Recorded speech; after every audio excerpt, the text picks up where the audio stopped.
Washington, Franklin, and Adams are a few names that we know when we think of the Revolution. But what were the everyday men and women like?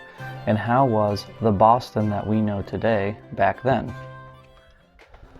Welcome to Boston during the Revolution. And would folks like you and me, what would we do in this bustling city of revolution? So this project is based on living in Boston, the cost of living, what kind of jobs we would have, and what would happen if we were teleported back to the 1700s, 1770s to be specific. The year is 1775 and Boston is under British control. If you or I lived in Boston, similar to picking a political party today, or choosing not to participate, neighbors, co-workers, and other folks would talk about the political choices. Many Bostonians were divided between the loyalists who supported the crown and the patriots or rebels who wanted independence. Few folks in between, like today, were neutrals, and they decided that either they didn't want involvement or both sides had their points. Fun fact, a political insult to call a crown supporter is a Tory, typically someone who was wealthy or they were being heavily supported by the English rule, so naturally they would be in favor of the crown. Aside from politics, what was the daily life like for a resident in Boston during this critical period in history? So Boston at this time was growing a somewhat urban center with a population of about 15,000 people. As of the census of 2023, Boston currently had 653,833 people in it.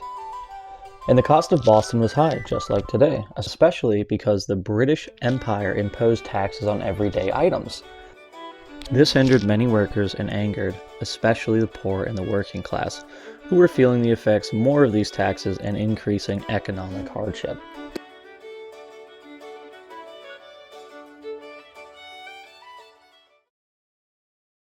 Food and everyday meals of a Bostonian. In the 1770s, what you would typically find if you went to the local market is a loaf of bread that might cost you around 3 to 5 pence, or 5 cents today, but that price could vary based on availability. Milk was often 4 to 5 pence a quart, while butter might be 6 to 8 pence, and a chicken could cost around 6 shillings. But if you wanted other meat, such as pork or beef, expect to pay much more, as meat was often expensive and less accessible for the lower class. Good news is your diet would consist mainly of fruits and vegetables. These were grown locally and cost only fluctuated depending on the harvest. The colonial economy, including a reliance on imported goods, meant the food cost fluctuated dramatically depending on the blockade and conflicts. As you'd walk through the market square, similarly to today, with food hacks and budgeting, everyday people had to get creative to feed their families. Common folk like those working in shops, sailors, artisans, or those who ran taverns often struggled to balance the cost of living with their wages. For instance, a common laborer might earn about 3 shillings a day, and 1 shilling is equal to about 6.5 cents today, so on average the common laborer would earn 20 cents a day for a hard day's work. Having to contend with rising prices of food and goods, work was hard to find, and with the British soldiers occupying Boston, jobs were scarce because they were given priority for work labor when not on duty. During this time, you'd find various trades which were essential to daily life, so at least you had job security once you got the position. If you like working with your hands and aren't interested in the latest manicures of the 1770s, blacksmiths were hiring, as steel and metal for nails and horseshoes were in high demand for the rising expansion of the city. Similarly, we had carpenters who were also needed for production of the expansion of the town. If you fancied a quieter work life, then weavers and shoemakers were also high in demand. Women worked as seamstresses or upheld home duties, though their wages were significantly lower than those of men. If you enjoyed the sea, shipbuilding was another booming industry, Boston being a seaport, and many sailors worked on the docks or at shipyards, contributing to the city's growth at a vital point in time. For those who are into the nightlife or prefer the evening shift and want to know the who's who of Boston, tavern keepers played an important role in both commerce, morale, and the Revolution. Tavern keepers especially often played double roles. And the reason why is because these locations were important social hubs. During the Revolution, these were not just places to drink, but also locations for rebel discussions and strategy. So for instance, during your shift, if you were working a tavern, from table to table, you might hear loyalists or patriots discuss the latest news from London to the Continental Congress and current events unfolding on the battlefield. After a hard day's work, nothing is better than going home and enjoying your apartment. Just you, a good book, and possibly your British soldier roommate who is quartered in the city as part of your occupation. This act clashed with the local population.